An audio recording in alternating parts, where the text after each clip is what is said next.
Les eaux se sont remplies d'espoir. El makom echad, de se diriger vers l'endroit de l'unité. Qu'est-ce que c'est l'eau? Maintenant on va décoder, c'est pas l'eau que l'on connaît, bien que c'est aussi l'eau que l'on connaît comme vous allez voir. Mais on ne parle pas de cette eau-là ici. Ici on parle d'une force. La force qui, dans l'homme et dans les hommes, les pousse à rechercher l'unité et le shalom, cette force-là s'appelle dans la Torah Ma'im. Et vous allez tout de suite comprendre pourquoi.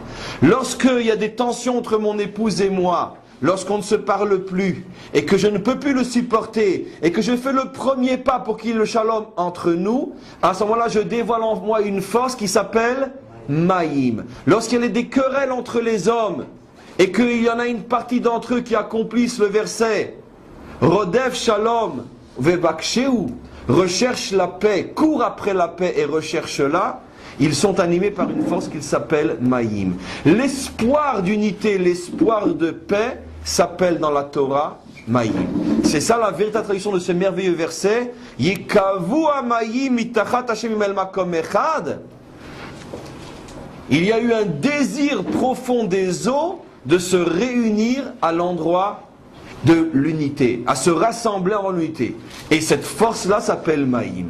Oui. Dans le Yabasha, c'est la même chose, parce qu'on a prouvé géologiquement que vous disiez que c'était le vrai Yabasha, c'était Eretz Israël, mais on a prouvé, c'est-à-dire le centre, on a prouvé que avant que les continents se séparent, le point nodal, le point d'où s'est créé tous les continents, c'est Eretz Israël. Mais au niveau des couches géologiques, ils ont montré que en Amérique du Sud, en Asie, etc., on trouvait les mêmes strates que ce qu'on trouve dans le sous-sol d'Eretz Israël.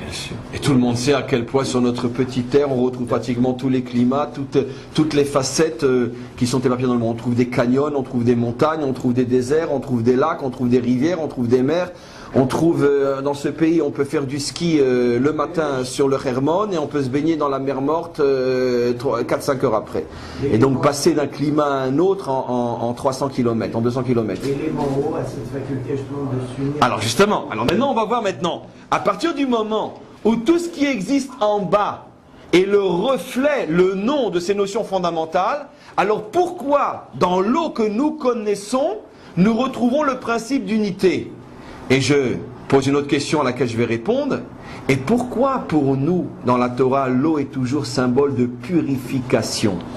C'est forcément lié à ça. L'eau, c'est le grand purificateur. J'explique.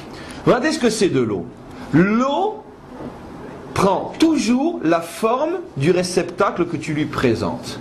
Tu le mets sur la table, il prend la forme de la table. Tu le mets dans le verre, il prend la forme du verre. Tu le mets dans un rond, il prend la forme du rond. Bekitsour, l'eau s'adapte. L'eau est le symbole du principe d'unité. Pourquoi toi et moi, pas toi et moi, mais pourquoi toi et moi n'arriverons pas à nous unir? Oh, tu ne penses pas que moi tu as un sale caractère, donc je ne te supporte pas tes idées, laisse-moi tranquille. D'accord. J'aime pas la couleur de ta peau, j'aime pas la couleur de tes cheveux, j'aime pas ta religion. D'accord. J'aime pas ton pays et j'aime pas tes idées. Ça veut dire quoi? J'arrive pas à... Je peux pas être de l'eau avec toi. J'arrive pas à m'adapter. J'arrive pas à prendre tes formes. Le rejet... À être cool, pas mal, excellent. Parce que tu es en train de faire un café, c'est pas de penser à ça. J'arrive pas à être cool. L'eau est le symbole de la force d'adaptation. La force d'adaptation, c'est la condition sine qua non à l'unité entre les hommes. Parce que qu'est-ce que ça veut dire l'unité? S'adapter, ou en bon français, supporter la différence. L'unité ne signifie pas que tu vas penser comme moi, parce que c'est plus de l'unité, c'est de l'uniformité, ou tout simplement de la dictature et du fascisme. L'unité, c'est que deux différences peuvent s'unir et se supporter. Or, ça demande un travail d'adaptation énorme. Pourquoi il y a tellement de tensions dans tous les meilleurs maillages du monde, au moins dans les premières années, et malheureusement, très souvent, beaucoup plus encore, pour les couples qui ne font pas vraiment l'effort de s'adapter. Mais pourquoi même chez ceux qui veulent s'adapter, qui finiront par s'adapter, au début c'est très dur? Mais c'est deux mondes. Deux mondes, deux univers qui viennent des quatre coins de leur exil et qui doivent s'adapter. Il n'y a rien de plus dur pour une femme de s'adapter à un homme. Il n'y a rien de plus dur pour un homme de s'adapter à une femme. C'est ça que Manitou, il avait dit laquelle chasse et l'unité des valeurs. Mais bien sûr, bien sûr. Et pourquoi? Parce qu'il y a une adaptation. Donc si je ne me fais pas haut, je ne pourrai jamais me faire à ma femme. Si elle ne se fait pas haut, elle ne pourra jamais se faire à moi. Je vous signale que cette idée fondamentale, on la retrouve même dans le principe le plus clair de l'union. Ce qui s'unit d'elle et moi, c'est du liquide. Regardez le message extraordinaire qu'il y a là-dedans. Pour s'unir et ne former qu'un, qui est l'enfant, il faut se faire liquide. Et le Goël, il sort de l'eau. Et donc, comment? Et le Goël sort de l'eau. Le Chazak et le Goël Moshe, sauver des eaux. Mais dans le sens, pas sauver des eaux, c'est une traduction française. Qu'est-ce qui m'est arrivé? Il est puisé des eaux. Il n'y a marqué nulle part sauver des eaux, c'est une trahison de la traduction. Il est sorti des eaux, ça veut dire il émane de l'eau. Il émane de l'eau. Ça veut dire qu'il a la nature eau. Et c'est pour ça qu'il arrivera à supporter un peuple aussi fou que le nôtre. Parce qu'il faut le faire pour diriger Israël pendant 40 ans. Il suffit de lire... 40 ans dans un désert. Déjà, 4 ans sur cette terre, il n'y en a aucun qui tient. 40 ans dans un désert. C'est ça la seule grandeur véritable de Moshe. Tout le reste, c'est du blabla. Qui est arrivé à nous diriger pendant 40 ans dans un désert. Et jusqu'à aujourd'hui, chaque juif dit le mot Moshe, il tremble. Il frissonne rien qu'à l'entendre du mot Moshe. Ça, c'est la grandeur de Moshe. Parce qu'il était haut. Dans le langage de la Torah, il était le plus humble des hommes. Il est né au mois d'Adar, il est poisson.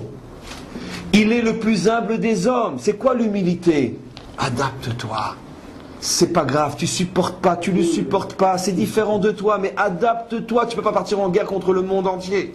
Donc vous avez compris maintenant pourquoi l'eau, même en bas, est le symbole de l'unité, et pourquoi l'eau va être porteuse de purification.